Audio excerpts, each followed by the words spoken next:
Salut les amis, bienvenue sur ma chaîne une fois de plus. Si c'est votre première fois, n'oubliez pas de vous abonner, de partager et de laisser un commentaire. Et de là, je verrai ce que je peux faire, je répondrai à vos messages, je répondrai à vos suggestions aussi. Alors, pour ceux qui ne me connaissent pas, sur ce web, je suis nommée Emma Gabao. Gabao tout simplement parce que je reviens du Gabon et je vis aux États-Unis. Alors, aujourd'hui, le sujet que je vais aborder, il est très choquant. Très choquant parce que ce qui s'est passé récemment dans le Minneapolis, un Afro-Américain s'est fait limoger par la police et a subi des violences physiques et de là a perdu sa vie. Imaginez donc quelle frustration, dans quelle rage, dans quelle colère les jeunes Américains, blancs, noirs, se sont mis ensemble et ont exprimé leurs sentiments. Alors je vais vous laisser regarder la vidéo et croyez-moi, ça fait pas beau à voir, je comprends la colère, je n'encourage pas la violence, mais regardons ensemble ceci.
Alors vous êtes d'accord avec moi que ces images sont très choquantes.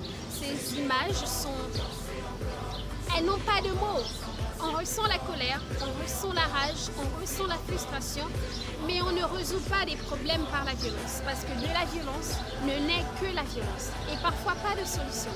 Alors c'est très difficile, excusez-moi, c'est très difficile de regarder ces images, à voir combien de fois il y a eu des pillages sur l'effet de la colère. Alors imaginez-vous ce que la colère fait. Elle ne construit pas, elle détruit. Elle détruit ce que certaines personnes ont pris du temps à construire. Je ne vous encourage pas à faire ces actes. Je ne vous juge pas parce que ça c'est votre sentiment. C'est comme ça que vous vous sentez et je suis sûre que le résultat est là. Et c'est cette action-là qui est le résultat de votre sentiment actuel. Alors chers frères africains, chers frères afro-américains, il est temps pour nous de prendre la décision de faire un changement. Ce changement doit être maintenant. Ce changement doit venir de nous. Rappelez-vous de l'histoire. L'esclavage a commencé il y a des siècles. On est allé chercher nos parents de l'Afrique, les emmener ici pour faire des travaux forcés et grâce à nos aïeux, l'Amérique a été construite. Et c'est ce que les Américains ne comprennent pas, que toute personne noire sur cette terre a en principe le droit d'y être. On n'est pas ici parce qu'on n'a pas où aller. On est ici parce que c'est aussi chez nous. On veut être capable d'aller partout dans le monde et se sentir chez soi. Moi, j'ai des enfants afro-américains. Je suis afro. Alors, j'ai cette inquiétude de voir que mes enfants vivront ce que je vis. Et moi, déjà, je vis ce que mes parents, mes aïeux ont vécu. Et c'est ce qui est très difficile et c'est ce qui fait très mal. Alors, chers frères et sœurs, essayons de nous ramener à la raison. Essayons d'aborder le dialogue. Essayons d'aborder la manière la plus raisonnable, la plus sensée. Soyons bénéficiaires tous, mais ne soyons pas perdants. Le changement commence avec nous.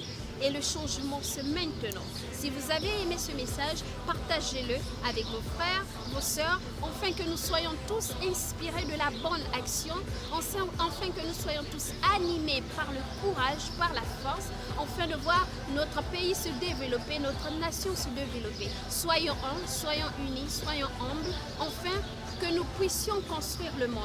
Il n'y a pas deux mondes, il y a un seul monde. Alors sur ce, je compte sur vous pour garder votre force, pour garder votre sens d'humanité, votre amour, votre savoir et votre tendresse.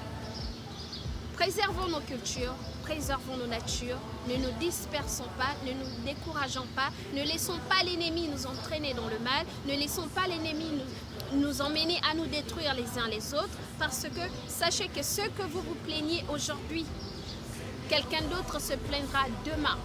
Nous sommes humains, nous sommes tous faits de chair, personne n'est tombé du ciel. Nous sommes la création du bon Dieu, et par quelqu'un d'autre on est né, et par quelqu'un d'autre on aurait des productions. Alors, essayons de nous unir, travaillons ensemble, trouvons un point où nous allons nous entendre, afin que nous construisions une communauté saine, pure, protective, aimable et chérissable. Alors sur ce, chers frères et sœurs, je vous laisse sur les mains du Seigneur et on se revoit à très bientôt.